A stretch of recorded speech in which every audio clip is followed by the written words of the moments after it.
Hukuman buat Tristan. Apa yang sudah dilakukan Tristan, Miss?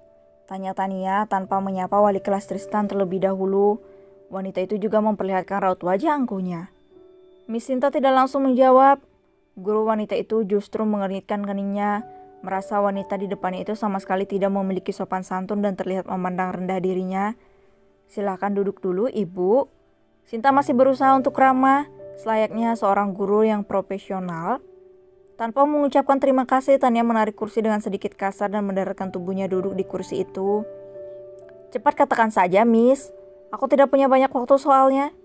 Nada bicara Tania masih terdengar sangat angkuh. Baiklah Ibu, aku langsung saja. Aku sebagai wali kelas Tristan ingin memberitahukan kalau anak Ibu sudah bersikap tidak sopan. Selain itu tugas rumahnya satupun tidak ada yang benar. Coba lihat ini. Guru itu memperlihatkan buku Tristan yang bertuliskan kata makian serta tugas rumahnya yang tidak memiliki nilai sama sekali. Jadi, Miss mau bilang kalau anakku bodoh dan tidak memiliki sopan santun sama sekali.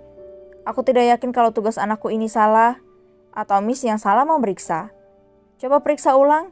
Biasanya kan tidak ada masalahnya pada tugas-tugas anakku.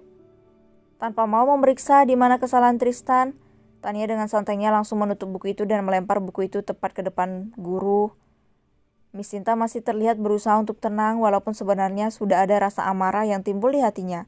Karena bagaimanapun guru juga manusia biasa. Ibu, semuanya sudah aku periksa dengan baik. Apa yang dikerjakan Tristan memang salah semua. Awalnya, tadi aku merasa tidak perlu memanggil ibu ke sini. Tapi kata-kata yang dia tuliskan itu benar-benar tidak bisa didiamkan lagi, Bu. Jadi aku sebagai seorang guru, aku merasa punya tanggung jawab untuk menginformasikan pada ibu agar membantu mengerahkan Tristan di rumah. Terang Miss Sinta masih berusaha untuk tersenyum. Tania menatap bengis ke arah wali kelas anaknya itu. Hanya itu saja yang anakku lakukan. Miss sudah berlebihan seperti ini. Kalau anakku berani menulis seperti itu berarti benar kalau Miss memang tidak becus sebagai seorang guru. Aku yakin anakku hanya ingin mengatakan yang sebenarnya. Tania menghembuskan napasnya kesal. Jadi ibu memanggilku ke sini hanya karena masalah sepele seperti ini. Benar-benar buang-buang waktu, imbuh Tania lagi. Maaf, ibu dari tadi saya sudah berusaha sopan pada ibu. Bagaimana bisa ibu menganggap apa yang dilakukan oleh Tristan adalah hal yang biasa saja? Hal yang dilakukannya itu sudah cukup fatal di usianya yang masih anak-anak, Ibu. Seharusnya sebagai seorang ibu, ibu harus memberikan nasihat dan mengarahkan anak ibu mulai dari dini sebelum terlambat nantinya. Jadi sekarang Miss mau apa? Katakan saja, jangan berbelit-belit. Taninya terlihat menantang dengan kaki yang terayun menyilang. Tangan wanita itu juga bersedekap di dada. Dengan sangat terpaksa aku harus memberikan hukuman skorsing untuk beberapa hari, guna agar Tristan bisa merenungkan kesalahannya. Selain itu di rumah dia harus bisa menyelesaikan beberapa tugas yang akan aku berikan padanya selama di rumah, ucap guru itu dengan tegas. Tania sontak berdiri dari tempat duduknya dan menggebrak meja dengan keras. Hei, kamu berani sama saya? Kamu tahu kan siapa saya dan Tristan itu anak siapa? Aku mau mengingatkan kamu kembali ya. Tristan itu anak dari Bara Eduardo Prayoga. Jangan sampai kamu yang nanti akan diberhentikan dari sekolah ini dan membuat namamu masuk ke daftar hitam. Jadi kamu tidak akan diterima di sekolah manapun itu. Tania mencoba mengancam dengan membawa nama Bara. Miss Sinta tampak tersenyum, tidak merasa gentar sama sekali dengan ancaman wanita angkuh di depannya. Silakan ibu melapor ke Pak Bara, karena aku yakin kalau Pak Bara tidak seperti ibu. Pak Bara adalah orang yang bijaksana yang tahu membedakan mana yang benar dan mana yang salah. Sinta berucap dengan sangat santai. Lagian sebelum aku meminta ibu datang ke sini, aku sudah lebih dulu menghubungi Pak Bara. Justru Pak Bara memintaku untuk memberikan hukuman sesuai dengan peraturan sekolah, tanpa memandang anak siapapun dia. Imbuh Sinta lagi. Tania menggeram dengan napas yang memburu, merasa kalau dirinya sudah tidak ditakuti lagi, sehingga tidak bisa mengintervensi wali kelas putranya itu, dengan menggunakan nama besar suaminya. Tanpa permisi pada wali kelas itu, Tania langsung beranjak keluar. Sementara itu, setelah Tania keluar, Miss Sinta mengembuskan napas lega. Wanita itu benar-benar berterima kasih pada Bima yang diketahui Bimo, karena anak itulah yang membuat dia berani pada Tania, mamanya Tristan. Ya, setelah Miss Sinta memutuskan untuk memanggil mamanya Tristan, diam-diam Bima mendekati sang wali kelas dan menawarkan untuk berbicara lebih dulu pada Bara, karena dia yakin kalau Tania, mamanya Tristan, pasti akan berusaha mengintervensi wali kelas itu dengan membawa-bawa nama Bara. Awalnya wali kelas itu merasa ragu, tapi Bima berusaha meyakinkan kalau papanya itu orang yang sangat bijaksana, yang tidak akan membela orang yang salah sekalipun itu anaknya sendiri. Wah, sudah mau pulang ya?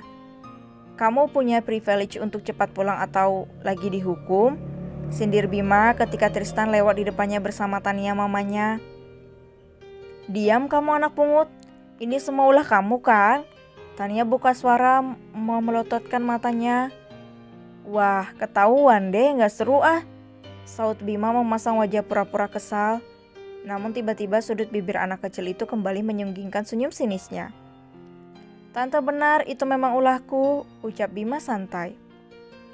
Awas kamu, aku akan memberitahukannya pada Miss Sinta biar kamu yang dihukum. Tania memutar tubuhnya hendak kembali ke ruangan guru. Silakan saja tante, setelah itu akan ketahuan kalau semua tugas-tugas Tristan selama ini aku yang kerjakan. Tante tahu kan apa akibatnya?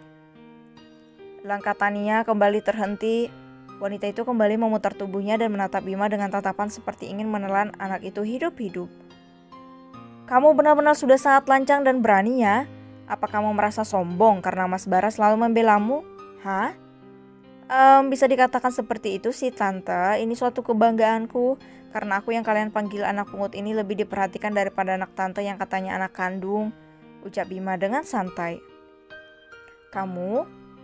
Wajah Tania benar-benar memerah karena marahnya kini sudah sampai ke ubun-ubun. Eits, tunggu dulu tante, jangan marah-marah di sini. Oh ya, tahu tidak tante, aku jadi curiga Pak Tristan benar-benar anak kandung papa atau tidak. Soalnya, Bima menggantungkan ucapannya dan bergerak mencondongkan tubuhnya mendekat ke wajah Tristan dan menelisik wajah anak itu.